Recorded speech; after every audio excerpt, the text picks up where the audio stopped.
Hello class, today we are going to see the allotment of corporate identity number. आज हम लोग corporate identity number जिसको हम CIN number बोलते हैं वो देखेंगे. ठीक है, यहाँ पर देखिए at the time of issuing certificate of incorporation the ROC allots a CIN to the company which is its unique identity number. CIN is a 21-digit alphanumeric code and is to be quoted in every form and correspondence that the company uses. तो ये जो CIN number होता है ये actually जब company form होती है तो जो सर्टिफिकेट ऑफ इनकॉर्पोरेशन होता है ना उसी पर ये CIN नंबर प्रिंट होता है. CIN का तो फुल फॉर्म लिखा हुआ है कॉर्पोरेट आइडेंटिटी नंबर. इसी CIN नंबर से कंपनी आइडेंटिफाई की जाती है कि ये कौन सी कंपनी प्राइवेट है या पब्लिक है या वन पर्सन है, कहाँ पर रजिस्टर्ड है, किस स्टेट में है, कहाँ पर ऑपरेट कर रही है, ऑल दोज थिंग. ठीक है, जब कभी भी कंपनी लेटर लिखती है किसी को तो उस लेटर पे ये CIN नंबर प्रिंट होना चाहिए. CIN नंबर 21 डिजिट का एक अल्फ़ा न्यूमेरिक कोड होता है. ठीक है, जिसको हर लेटर पे ड्यूरिंग द करस्पॉन्डेंस मेंशन करना ज़रूरी है. अब यहाँ पर देखिए CIN, देखिए corporate identity number issued by the ROC at the time of incorporation. ये जो CIN नंबर है ये ROC यानी रजिस्टर ऑफ कंपनी इशू करती है जब कंपनी इनकॉर्पोरेट होती है तब. It indicates weather a company is listed और अनलिस्टेड. CIN नंबर से पता चल सकता है कि कंपनी लिस्टेड है या अनलिस्टेड है. कंपनी का इंडस्ट्री कोड क्या है, कंपनी का स्टेट ऑफ इट्स लोकेशन कौन से स्टेट में है वो पता चलता है.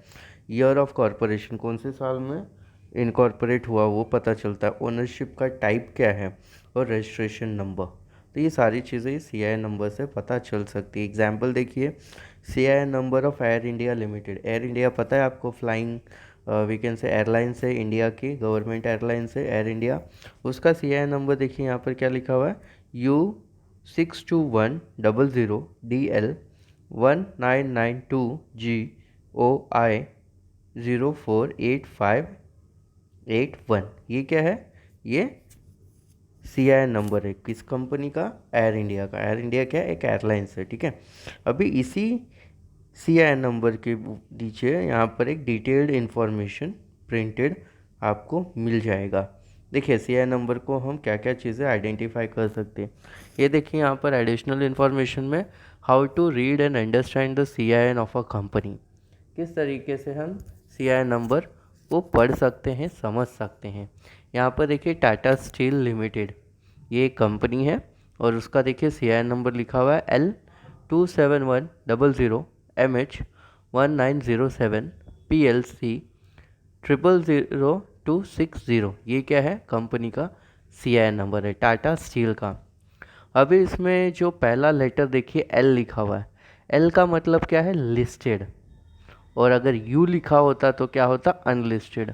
अब ऊपर आ जाइए, ये पहला लेटर आपने ध्यान दिया, L मतलब लिस्टेड. L यहाँ पर लिखा हुआ है टाटा स्टील में पहला लेटर लिखा हुआ है L. L का मतलब होता है लिस्टेड. तो और अगर U लिखा होता तो वो होता अनलिस्टेड. अब ऊपर देखिए यहाँ पर ये जो हमने CIN नंबर देखा एयर इंडिया का, पहला लेटर यहाँ पर क्या स्टार्ट हो रहा है, देखिए U. U का मतलब होता है अनलिस्टेड, यानी एयर इंडिया एक अनलिस्टेड कंपनी है. और टाटा स्टील यहाँ पर देखिए पहला लेटर कौन से स्टार्ट होता है, L, यानी टाटा स्टील लिस्टेड कंपनी है. फ़र्क पता चल रहा है आप लोगों को. उसके बाद देखिए यहाँ पर देखिए 5 डिजिट का कोड नंबर्स है. यहाँ पर देखिए 27100, ये क्या है, इंडस्ट्री कोड है. टाटा स्टील लिमिटेड, ये क्या कंपनी क्या कर रही है, स्टील मैन्युफैक्चर कर रही है. तो जितने भी कंपनियां स्टील मैन्युफैक्चर करती हैं उनको एक स्पेसिफिक कोड दिया जाता है.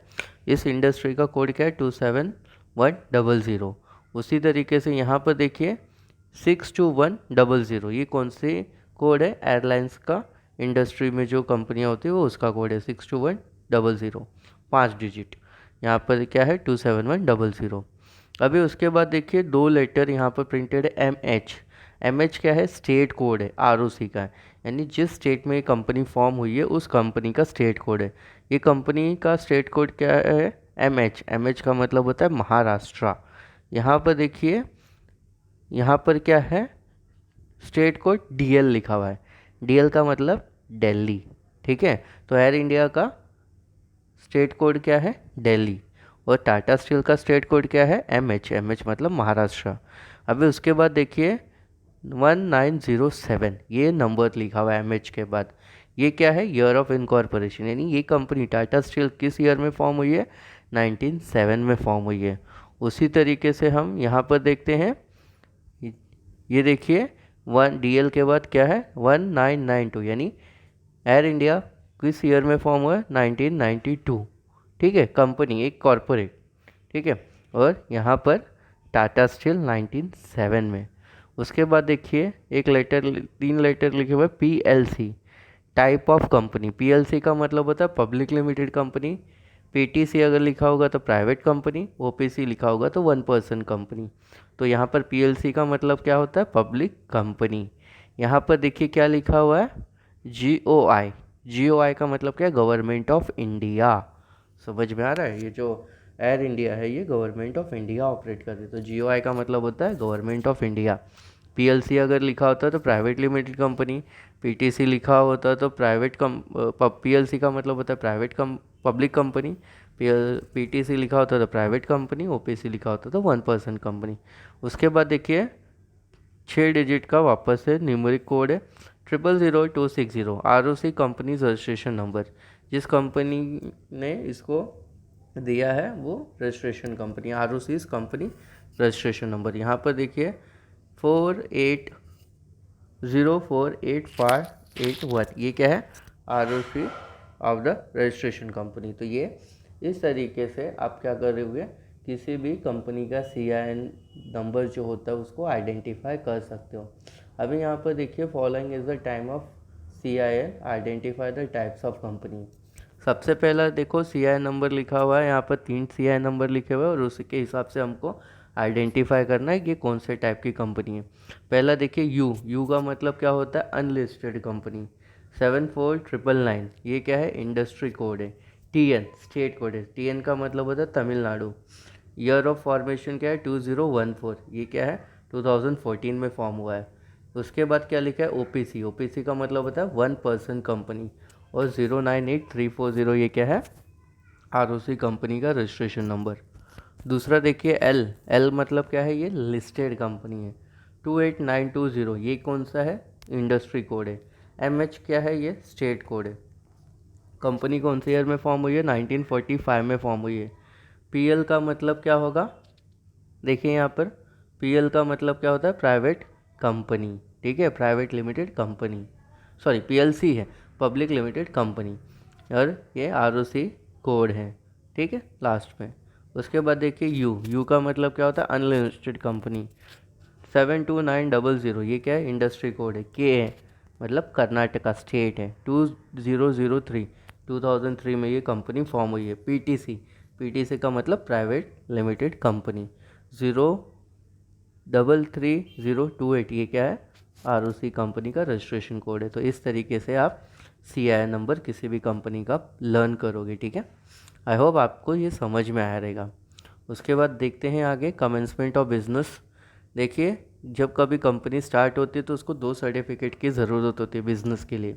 पहला होता है रजिस्ट्रेशन ऑफ रजिस्ट्रेशन सर्टिफिकेट, जिसको सर्टिफिकेट ऑफ इनकॉर्पोरेशन भी बोला जाता है, और दूसरा होता है commencement of business certificate. Public and private company not having a share capital can commence its business activities immediately after it has received the certificate of incorporation from the registrar of company। Public company हो या private company हो जिसका share capital नहीं है, not having share capital, ठीक है, वो कंपनियां क्या कर सकती है, इमीडिएटली अपना बिजनेस स्टार्ट कर सकती है जैसे ही उनको सर्टिफिकेट ऑफ इनकॉर्पोरेशन मिल जाता है। However public and private company having share capital and which are incorporated after 2nd November 2018 have to obtain a certificate of commencement of business from the registrar of company।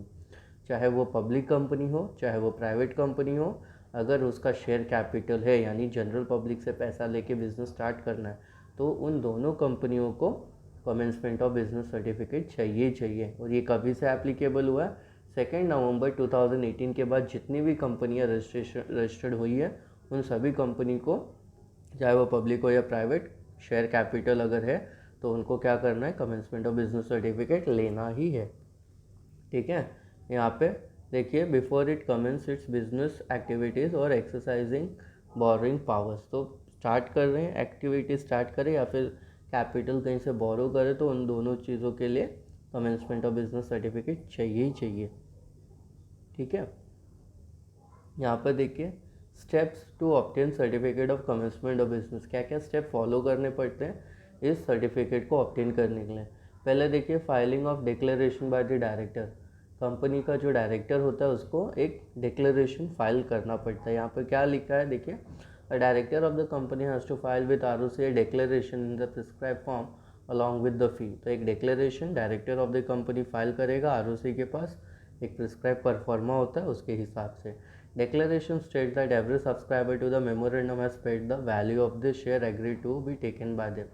यहाँ पे जितने भी members है, subscribers है, जिनका नाम memorandum association के अंदर है, उन्होंने जितने भी शेयर्स लिए हैं उन सभी का वैल्यू पेड किया है। ठीक है, the content of the declaration shall be verified by the company secretary in practice और चार्टेड अकाउंटेंट और कॉस्ट अकाउंटेंट इन प्रैक्टिस। तो जो ये कंटेंट है, ठीक है ना, जो डिक्लेरेशन का जो भी कंटेंट है, ये कंटेंट कंपनी सेक्रेटरी वेरीफाई करेगा या फिर चार्टर्ड अकाउंटेंट या फिर कॉस्ट अकाउंटेंट वेरीफाई कर सकता है। Declaration should be filed with in 180 days from the date of incorporation of the company, और ये जो डिक्लेरेशन है 180 डेज़ के अंदर अंदर फाइल करना पड़ता है। उसके बाद देखिए file verification of registered office, company has also file a verification of its registered office with the ROC। तो कंपनी को क्या करना है, उसका रजिस्टर्ड ऑफिस जो है उसको भी वेरीफाई करवाना है ROC के पास। ठीक है, तब जाके ये चीज़ें प्रोसीड होती है। उसके बाद देखिए ऑब्टेन लाइसेंस और approval from the sectoral regulator. ठीक है, लाइसेंस या फिर अप्रूवल लेना है किसके, सेक्टोरल रेगुलेटर से। Certain companies which propose to conduct banking business, जो कंपनियां बैंकिंग बिजनेस के अंदर हैं, जो कंपनी इंश्योरेंस बिजनेस के अंदर है और propose to be listed on the stock exchange, या जिसको अपने शेयर्स को स्टॉक एक्सचेंज पे लिस्ट करना है, required registration from sectoral regulators like reserve Bank of India, securities and Exchange Board of India है। तो इन कंपनियों को जो बैंकिंग बिजनेस में है, जो इंश्योरेंस बिजनेस में है, या जो अपने शेयर्स को लिस्ट करना चाहती हैं स्टॉक एक्सचेंज में, उन सभी के लिए रजिस्ट्रेशन करना कंपलसरी है। कहाँ पर, सेक्टरल रेगुलेटर के पास। अभी ये जो सेक्टरल रेगुलेटर है वो रिजर्व बैंक ऑफ इंडिया या Securities and Exchange Board of India भी हो सकता है। Such company must submit to ROC the approval obtain from the sectoral regulator. तो अगर सेक्टरल रेगुलेटर के पास से लाइसेंस या अप्रूवल ले लिया है तो उसको ROC के पास फाइल करना कंपलसरी है। ठीक है, उसके बाद बात करते हैं यहाँ पे commencement of business. After filing declaration in the prescribe form ROC then shall issue certificate of commencement of business. एक बार आपने कंपनी के डायरेक्टर ने सारा डिक्लेरेशन प्रिस्क्राइब परफॉर्मा के हिसाब से फाइल कर दिया ROC के पास, तो उसको कमेंसमेंट ऑफ बिजनेस सर्टिफिकेट मिल जाएगा। Public and private company having share capital can now it start its business और स्टार्ट कलेक्टिंग और borrowing money to undertake its business activities. चाहे पब्लिक कंपनी हो या चाहे प्राइवेट कंपनी हो, एक बार ये सर्टिफिकेट आ गया तो अपना बिज़नेस स्टार्ट कर सकते हैं। चाहे वो बोरो करने की पैसा बोरो करना हो, चाहे वो किसी भी वे में बिजनेस स्टार्ट करना हो, हर एक एक्टिविटी अपनी स्टार्ट कर सकते हैं। Public company issue prospectus to the public. Prospectus is an invitation to the public to buy the shares. Public company जो होती है वो प्रॉस्पेक्टस इशू करेंगी जनरल पब्लिक को। प्रॉस्पेक्टस एक डॉक्यूमेंट होता है जिसमें कंपनी के बारे में हर एक डिटेल्ड इन्फॉर्मेशन होता है, और इन्वेस्टर वो पढ़ के सेटिस्फाई होकर फिर अपने पैसे लगाते हैं कंपनी में। तो ये था कमेंसमेंट ऑफ बिजनेस सर्टिफिकेट। ठीक है, आई होप आप सबको ये समझ में आया रहेगा।